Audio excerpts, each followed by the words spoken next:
Well, hello there everybody and welcome back to Planescape Torment. In the last episode we did some things. And that's real fucking specific now, isn't it?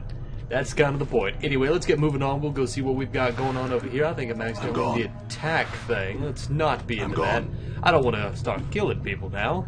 That'd be horrible. That'd be horrible. Alright, let's see what else we got there. Looks like there's another Dustman. Let's keep up with our strategy of avoiding these guys for now. Done. So let's see if there's anything over in here we can go. Nope, locked. You there. Uh-oh. You there, hold. The Dustman regards you with a stony gaze. Are you lost? Yes. They will summon a guard to direct you out. What? Hold a moment. Snap her neck before she can call out. You're not fast enough, the Dustman? Yeah. Alright then. Let's just reload that. Loading game will destroy. Yes. Yes. We will reload that. Anyway, hello everybody, welcome back to Planescape Torment. In the last episode we did some things. Right. I know, real specific, right? Right. And no, of course not. We don't have to do that. We don't have to go back. Anyway, the number 613 are cut deeply into the plodding corpse's forehead. But an inch of shredded leathery skin separates the 1 and 3. Looking close, you can barely make out a 2 carved there. So, is anything interesting going on? Corpse continues to stare at you. I'm gone. Well, let's kind of get behind this bitch so she doesn't see us. Done. And we can just avoid her. Also, holy shit, man, you are walking with one hell of a limp. You okay? The skin on this female corpse is heavily tattooed with intricate patterns. The skin on her brow has been peeled back so the number 1148 could be chiseled into the skull beneath. Her mouth has been sealed shut with thick, rough stitching. I'll see you later. Hello, my sweet cadaverous beauty. Well, hello, my sweet cadaver. Oh, that's a Dustman. I'm gone. Let's I'm just gone. avoid that guy. Is he coming towards me? All right. I'm gone. I think I'm he gone. is. You there, hold. Ooh, what is that, junk? Hell yeah, I'll take that stuff. I love junk. I'm gone. Let's just I'm keep gone. moving on. Done. What he don't know won't I'm hurt gone. him. I'm gone. Did I lose him? I hope I lost him. All right. Okay, good. I think we did. So let's go over here. Let's start searching through these things. Dustman Embalming Charm Lesser. Okay. Mortuary Task List. What do we got here? Nothing Done. interesting. Ooh. A Clot Charm. All right. And then here we've Locked. got a locked container. And then this one holds bandages. Plenty of bandages. Done. We've got tons of the motherfuckers.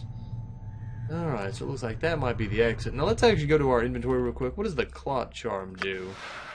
Okay, heals 9 hit points, 5% resistant to piercing. This glistening blood drop is as hard and smooth as a pearl. When placed on the tongue, it dissolves instantly and spreads through the character's bloodstream. Okay, done. We don't want to use that. Now what is this Dustman Embalming Charm?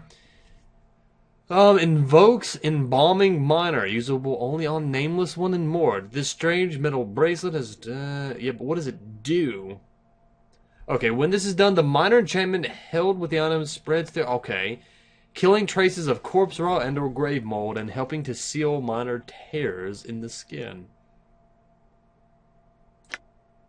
Okay, when cast, the target gains plus 2 to 8 temporary hit points and a temporary bonus of 1 armor class for a half hour.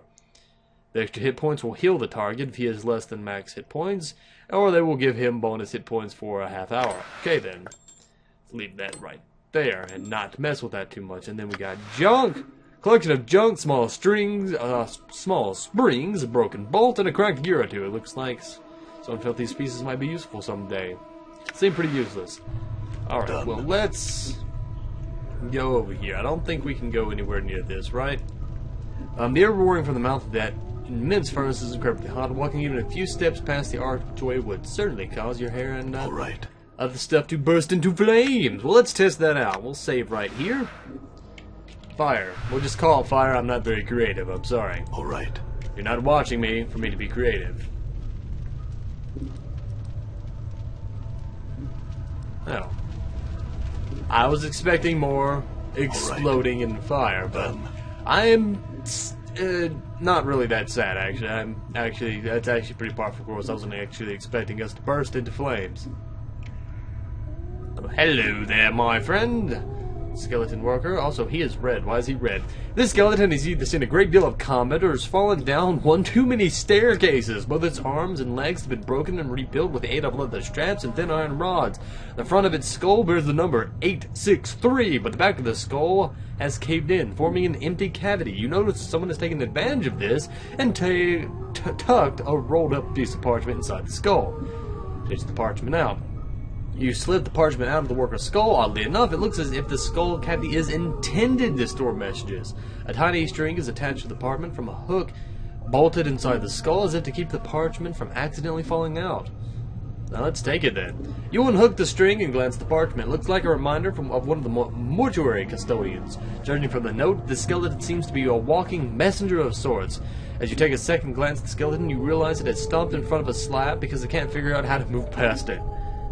Alright, we'll just, try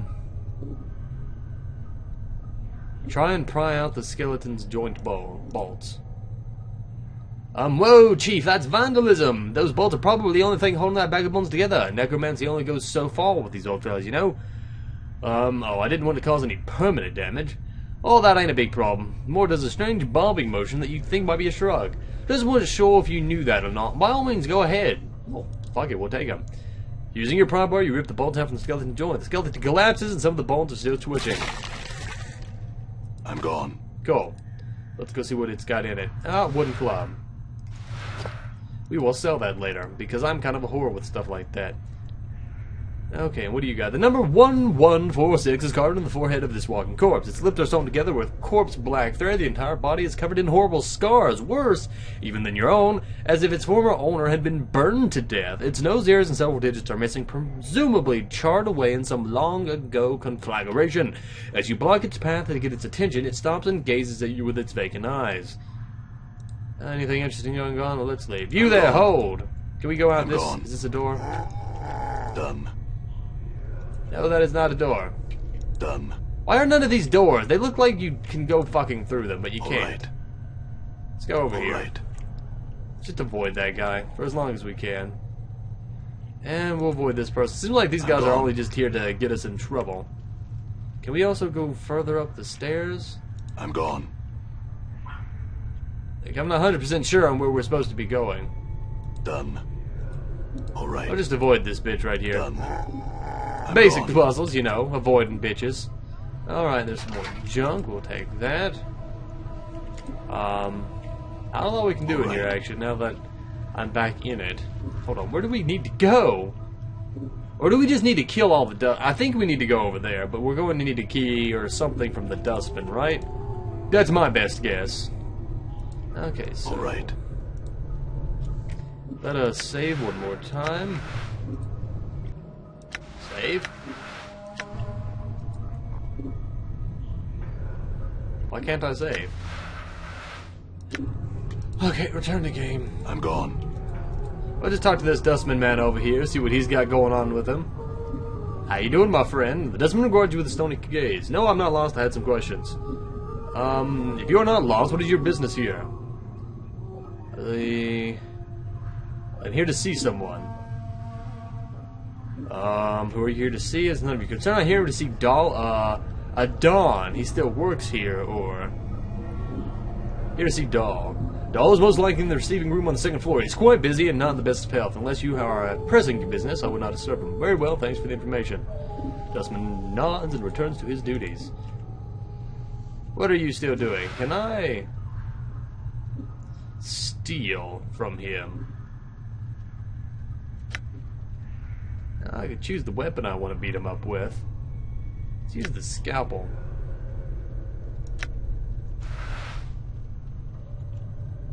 I'm debating. I'm debating real hard on this one. Can we save yet? No, we cannot. Why can we not save? Maybe we need to go kind of like out of sight and out of mind of these guys. Maybe back down here.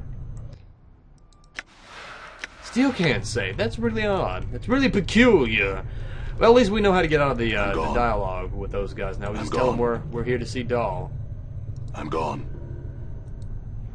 And that seems to have... Locked. need to find a key. Wow, okay, you know, there's the fucking key. Hot damn. I'm gone. You there, hold. Now, you know, I don't want to hold. I like to, you know, throw things, not hold things. Nothing in there. I'm gone. Anything in you? Ooh, a hammer. Even though I think my inventory is full. Yes, it is. We'll put the club in there, and then we'll take the hammer. Okay. And then what do we got in you? Nothing. Good. I didn't want anything else anyway. Alright, saving, loading. Where the fuck are we? We're back. Oh, wait, we can go down here now, I'm assuming. Because we've got that key. Done.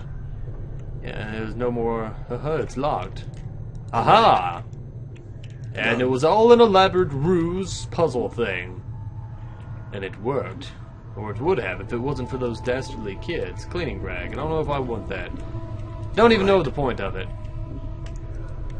Also... Alright. Okay, done. what's the point of this room? What is the point of you? Alright, this especially ghastly-looking female corpse is missing its ears, nose, and lips. In order to sew her jaw closed, whoever prepared her had to draw the skin especially tight around her mouth. You can still see a line of crooked yellow teeth through the opening slit that remains. The number 891 has been carved in the flesh of her brow. So doing anything later? Corpse continues to stare What down. is this rotting vision I see before me? Huh. Yeah, okay, you know, that's nice and all. Must be those slabs, and it is sitting at the platform that allows it to be rotated. Okay, so this one can be rotated, but what is the fucking point? Also, I think I know what the point is. We can go over here. Open you up. Let's start making our way up here. Were you locked? No. I think this was locked, though, right? It was. Let's go down. Hot damn! We're finding our way around. Done. And we're in somewhere new now. Who are you? Alright, this doddering corpse has its eyes sewn shut as well as its mouth, and the number 732 is carved into its brow. The threadwork that keeps its ocular cavity sealed looks extremely old. You wonder if the eyes were sewn shut before or after the man's death. You notice he is carrying a huge tome in his hands. Oh, I couldn't carry anymore, so I had to drop it. Well, okay, thank you. You carefully take the tome. It doesn't seem to notice. The tome appears to be a book of enchantments and wards. It is filled with diagrams and charts detailing various aspects of the necromantic arts. The book itself is extremely heavy. As awkward as the zombies is, it must be incredibly strong. Has it got anything else on it? Those the two look too interesting to pass up. Alright, we're going to need to go to our inventory. Note...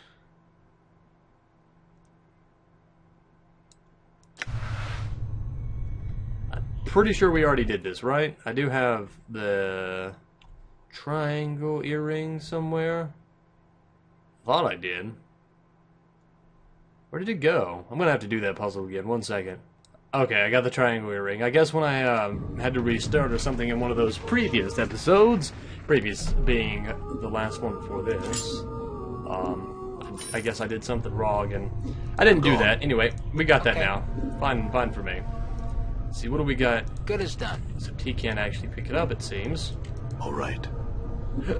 Alright, let's pick up that book now. Tome of Bone and Ash.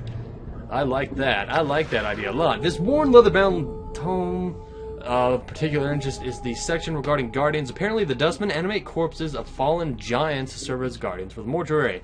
To make them even deadlier, armoring enchantments are weaving into their breastplates to help shield them from attacks. This book is much too complex for you to absorb all at once, but it looks as if you could refer to certain sections when the need arises. Cool. Well, that's helpful. Let's go see what we've got going on over here. Anything particularly? Let me save my game again. We'll save it over fire. Overwrite. Game was successfully saved. Oh my. Let's go talk to the giant skeleton and have him rape us. Alright, before you use a giant skeleton in ornate bronze armor. The armor has been bolted onto the skeleton's frame, and a series of elaborate symbols have been carved across the breastplate. You wonder where the skeleton came from. You weren't aware they made humans in this size. The huge blade in its hands looks like it weighs as much as a wagon cart. Examine the giant skeleton. carefully. How about this skeleton's body, Mort? Will it do? Mort grins. Is that a yes, or... Oh, sorry. Mort floats up to the head of the skeleton, stares at it, and then floats back down, studying the armor and the blade as he sits. Oh, yes, yes, yes. I think this'll do. Alright, then give me a second to pry the head off this thing. As you are about to do so, you suddenly stop, and your eyes are drawn to the skeleton's armor. Something about the symbols engraved on its breastplate make you pause. If the skeletons are guardians, then disturbing them may awake them. Let's examine it a little bit more carefully. Try and pry out the bolts. Try and pry the skeleton's blade from its hands. It's a risk I'm willing to take. As you touch the skeleton, an iron bell starts tolling throughout the mortuary, and with lightning-like speed, the skeleton awakes, raising the blade to attack. You wish you'd stay dead, Bones. I'm hurt. Holy shit! Gone. Run away! Run away! I'm going to die. I am so dead. Okay, that was a bad idea. Did you see that? Can we kill him? Nope, we're dead. Okay. Don't let it end like this. Don't let it end like this. Oh my, I don't want to go back there. I want to load you. Okay, apparently, fucking with that skeleton ain't none too easy. I'm gone. Surprise. All right. Surprise! As if it should really be any. Dustmen guard. Let's explore around in here a little bit more. Done. There's probably some other exits and stuff like that that we don't have to deal with the Dustmen guards to go with. Go through. Hello. Who are you? Ghost lady. You see a strikingly beautiful ghostly form before you. Her arms are crossed and her eyes are closed. She has long flowing hair and her gown seems stirred by some ethereal breeze. As you watch her, she stirs slightly and her eyes flicker. Greetings. You. What is it that brings you here? Have you come to see firsthand the misery you have wrought? Perhaps in death I still hold some shred of use for you, my love. Who are you? Spirit makes a begging motion with her hands. How can it be that the thieves of the mind continue to steal my name from your memory? Do you not remember me, my love? The ghost stretches out her arms. Think! Her voice becomes desperate again. The name Deionarra must invoke some memory within you. Perhaps your words will chase the shadows from my mind. Oh, at last the fates show mercy. Even death cannot chase me from your mind, my love. Do you not see your memories shall return? Tell me how I can help you and I shall. Do you know who I am? You are both blessed and cursed, and you are the one who is never far from my thoughts and hearts. Blessed and cursed, what do you mean? The nature of your curse should be apparent, my love. Look at you. Death rejects you. Your memories have abandoned you. Do you not pause and wonder why? I'm still trying to get my bearings, actually. What can you tell me about myself? I know that you once claimed you loved me, and that you would love me until death claimed us both. I believe that, never knowing the truth of who you were. What you were. Then what am I? You... I cannot. She suddenly freezes, and she speaks slowly, carefully, as if her voice frightens her. The truth is this. You are the one who dies many deaths. These deaths have given the knowledge of all things mortal, and in your hands lies the spark of life and death. Those that die near you carry a trace of themselves that you can bring forward. As Deionarra speaks the words, a crawling sensation wells up in the back of your skull. You suddenly feel compelled to look at your hands. As you lift it up and look at it, you can see the blood coursing sluggishly through your arms, pouring into your muscles and in turn giving strength to your bones. Gained an ability. Whoa! Special ability, 1,000 experience, and you know Deionarra is right. You suddenly remember how to coax the dimmest spark of life from a body and bring it forth. The thought horrifies you and intrigues you. You remembered how to raise others from the dead. Woo! That's a fucking amazing ability. I should have talked to this bitch sooner. I could have helped myself earlier. Alright, you've remembered how to raise others from the dead. To access this ability select the special abilities button in the quick menu.